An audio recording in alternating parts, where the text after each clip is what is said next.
This tale is a good old-fashioned bleak western with sprinkles of compelling drama, gritty harshness, and a classic Twilight Zone lesson of the week. In this episode, our setting is a cynical, barren cowboy town where a teenager named Louise is being condemned for the crime of accidentally killing a little girl while drunk driving.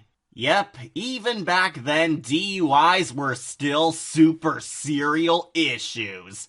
The entire city has turned against him and gleefully prepares for his execution, while Louise's family desperately try to get him released from death row. But to no avail. However, a sleazy con man takes advantage of the kid's distraught family and sells them some dust, which he claims is magic dust that can help save their relative, but it's obviously BS, so he can make a quick buck.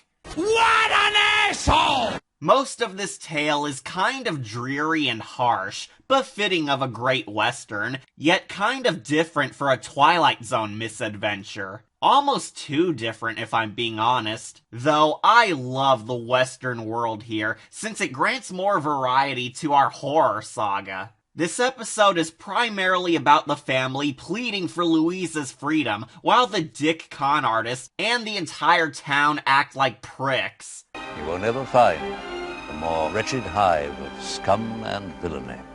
I know it's fairly simple for a setup, but one of my few problems with this tale is that it is kind of padded and stretched out. Not a ton occurs until the gripping climax. Speaking of which, Louise's pa purchases the magic dust, and he pathetically tries using it to make the bitter townsfolk turn good, but when Louise is hung, his choke rope suddenly snaps apart, resulting in the kid surviving certain death. And rather than try again, the town of dicks have a change of heart and spare Louise's life. The episode actually leaves this ending vague on whether or not the town truly had a change of heart and saw the error of their ways upon witnessing Louise's family cry for the one they love, or if there was really magic in that dust, which the conman claimed would change people's minds. Heck, even the dick conman randomly becomes a good guy and donates his gold he scammed off of idiots to some poor kids. Yeah, he's just good now. You always win when you are good.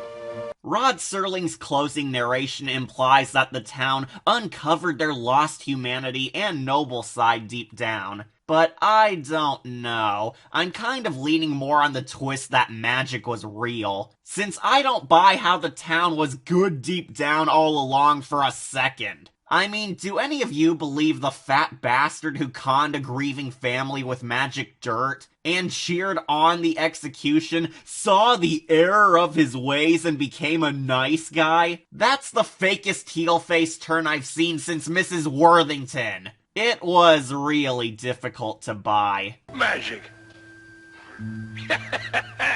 I do like the idea that hope can always find a way, and that's honestly best shown through Louise's family. His father has terrific tragic scenes where he fights to grant mercy towards his son in spite of all odds against him. His last-ditch effort at using magic dust to save the boy are very pitiful, and his well-deserved happy ending where he believes God saved his offspring is an uplifting finale to all this moodiness. I'm slightly mixed on this episode since the con man gets way too much screen time, and the episode opens up and concludes with him, showing that he changes the most when Louise and his family were clearly the more defined characters, since their drama is what changes the town of cynical haters into bewildered optimists. But the tale just didn't seem to care for that part, and had it serve as a background element until it was necessary. Ultimately, Dust is a story about how hope can rise from even the darkest hour of our days, and perform miracles as long as we believe in what we are fighting for. A rather idealistic moral from the Twilight Zone, but a pretty slow burn of an adventure. This story has a lot of great marks which show off a deep gray morality of the world, yet it just takes a tad too long getting to the gold rush. I'd give it a silver skull. It is a moving episode, but one that requires more movement. Magic!